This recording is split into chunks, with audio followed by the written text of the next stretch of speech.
আরশ খান ও সুনেরা বিনতে কামালকে নিয়ে রাগিব রায়হান পিয়াল নির্মাণ করেছেন মিডনাইট হাইওয়ে, একটি রহস্য, সাসপেন্স এবং থ্রিলারধর্মী নাটক। এই নাটকটি কবে আসছে এবং কি করতে চলেছে সেটাই জানিয়ে দেব আজকের এই ছোট্ট ভিডিওতে।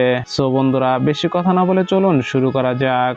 মিডনাইট হাওয়াইয়ে একটি রহস্য, সাসপেন্স এবং থ্রিলারধর্মী নাটক হওয়ার সম্ভাবনা বেশি। গাঢ় নীল ও কালো রং স্পষ্টভাবে জানিয়ে দিচ্ছে এটা কোনো রোমান্টিক গল্প নয়।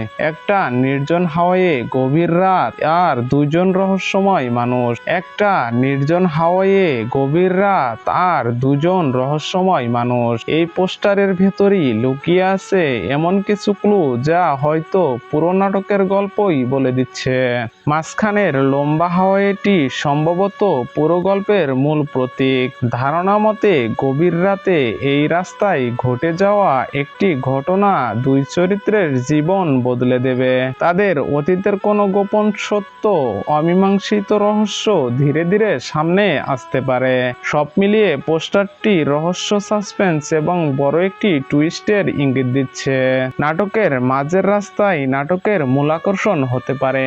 নাটকটি খুব শীঘ্রই দীপ্ত নাটক এবং দীপ্ত প্লে ওটিটিতে আপলোড করা হবে। সো বন্ধুরা, দেখা হবে আরো কোনো সুন্দর ভিডিওতে। সে পর্যন্ত সবাই ভালো থাকুন, সুস্থ থাকুন। আল্লাহ হাফেজ।